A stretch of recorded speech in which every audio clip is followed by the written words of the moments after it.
World War II, perhaps the darkest chapter in human history. A conflict so vast, complex, and destructive that even Hollywood struggled to capture its true horrors. For decades, war movies often presented battles as structured spectacles. Heroes gave speeches, and soldiers charged forward to clash against one another in carefully choreographed scenes. While these movies were loud, dramatic, and sometimes even bloody, they rarely captured the confusion, fear, and chaos described by the men who had served in real wars.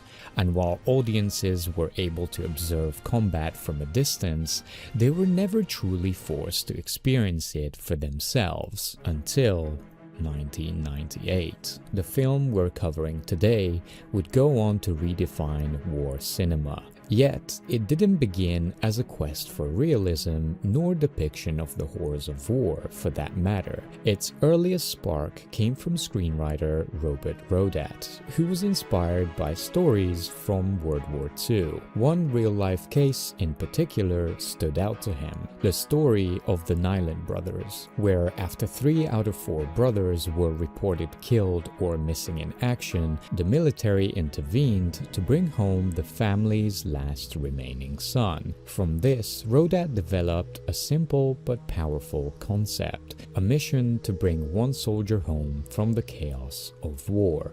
The script eventually made its way through Hollywood, even crossing paths with director Michael Bay before landing in the hands of Steven Spielberg. At that stage, it was still framed as a traditional wartime story, a dangerous adventure set against the backdrop of World War II. Spielberg was drawn to the emotional core of the idea, but not yet to its full potential, because the war itself still served as the environment rather than the focus. However, that changed when he began speaking with veterans. The message he kept hearing over and over again was the same: don't make another Hollywood war movie. Tell the truth. The more he heard, the clearer it became. The real challenge wasn't telling a story set during the war anymore.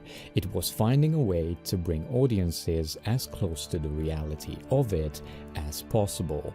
The result was Saving Private Ryan, and nowhere is that philosophy more apparent than in the film's opening 20 minutes. The D-Day landing remains one of the most influential battle sequences ever to be put to film. More than 25 years later, it still feels shockingly realistic. Limbs are torn apart, men drown before ever reaching the beach, while others survive the landing only to be cut down moments later. Yet, what makes the sequence so effective isn't simply its violence, it's the way it showcases helplessness. The audience is given no safe distance from which to observe the events occurring on screen.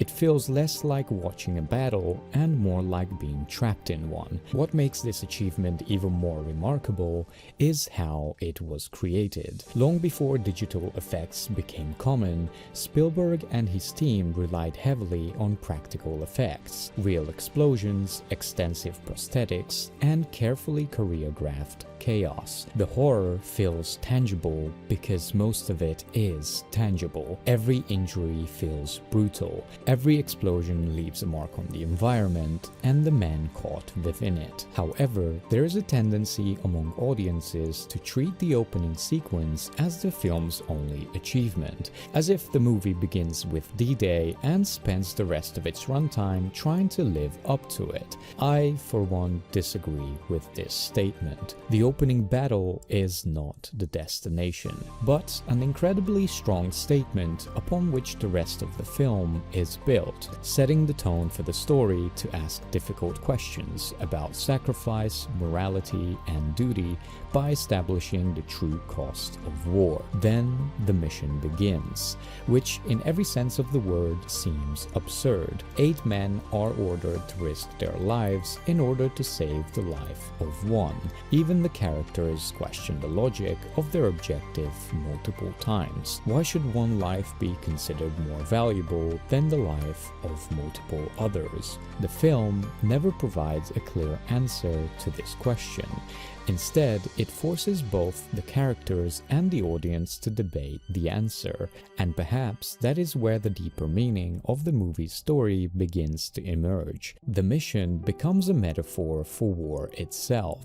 Ordinary men are asked to sacrifice everything in pursuit of sometimes absurd objectives set by individuals far removed from the battlefield, sending soldiers to their deaths for causes they barely understand, while others survive through pure chance. The logic often seems impossible to justify, and no character voices this frustration more openly than Reiben. While many members of the squad quietly question the mission, Reiben is willing to say what everyone else is thinking. Why are they risking their life for a man they never met? Throughout the film, Reiben repeatedly challenges the decisions being made around him, not because he lacks courage, but because he understands the cost of every order. In many ways, Reiben serves as the audience's voice within the squad. He asks the questions we would ask, and more importantly, he never receives a clear answer. This theme is reinforced through Captain Miller. Unlike many traditional war movie leaders, Miller is not portrayed as an unstoppable hero. He frequently doubts himself and makes mistakes throughout the movie. Even his men question his decisions from time to time. One of the most controversial choices he makes is the attack on the German machine gun nest. The squad could have bypassed the position entirely, which was suggested by all its members, as it had nothing to do with their mission. Yet Miller decides to engage anyway. What makes this decision even more interesting is Sergeant Horvath's reaction and how Miller handles it. Maybe I should go up middle, sir. The way you run, I don't think so. Maybe I should go left, sir. Maybe you should shut up. Reiben, base of fire. As the sergeant is perhaps the member who trusts Miller the most and rarely challenges his authority, yet even he hesitates. The exchange reveals something important about both men. Horvath's loyalty is not blind, and Miller's rank does not guarantee he's always right. The result is the death of Wade, the squad's medic. What makes the scene particularly devastating is that earlier in the film, Wade spoke about his mother, recalling the memory when he pretended to be asleep when she came home early from work to spend some time with him. And as he lies dying, he calls out for her one final time. The men's frustration comes to a breaking point. From a purely practical perspective, Miller's decision appears reckless, and the consequences start to weigh heavily on his shoulders. The same can be said for his decision to spare the captured German soldier, and the audience is left wondering whether mercy has any place in a situation like this, especially after seeing what it had cost. By the film's conclusion, that same prisoner returns and contributes to Miller's death. It would be easy to view this as proof that Miller made the wrong choice, but that misses the point. The film is not trying to prove whether Miller's choices were correct.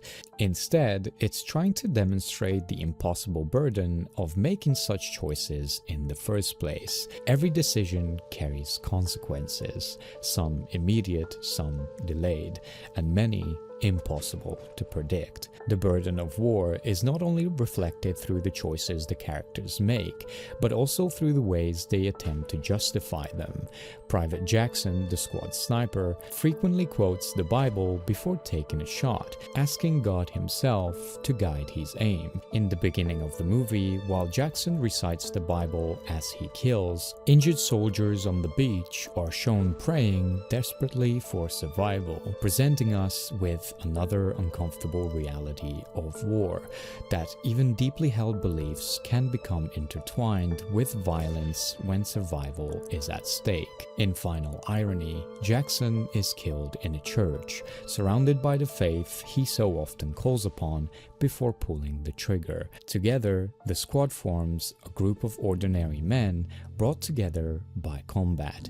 Different backgrounds, different beliefs, and different ways of coping with the the same impossible reality. And perhaps that is what makes the characters so compelling. Each of them represents a different response to their extreme circumstances.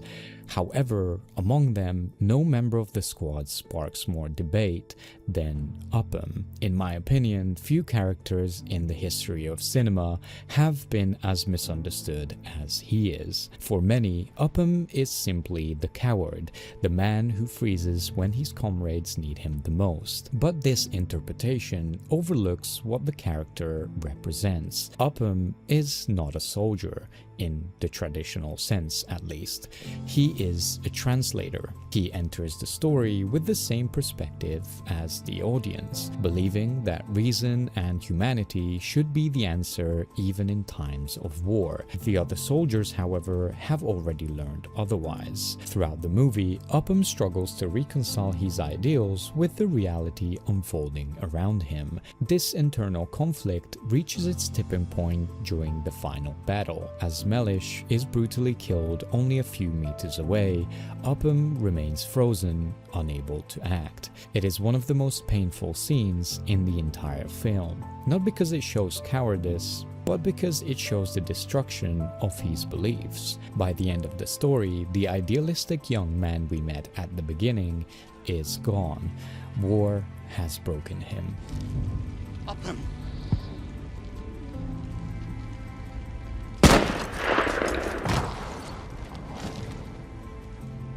And that distinction is important.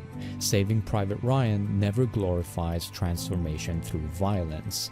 It mourns it and showcases how each character adapts to it. This brings us back to the question at the heart of the film. Was it worth it? Was the sacrifice justified? Was saving one man worth the lives lost along the way? Even in the end, the film deliberately refuses to answer. Instead, it leaves us with Captain Miller's final words.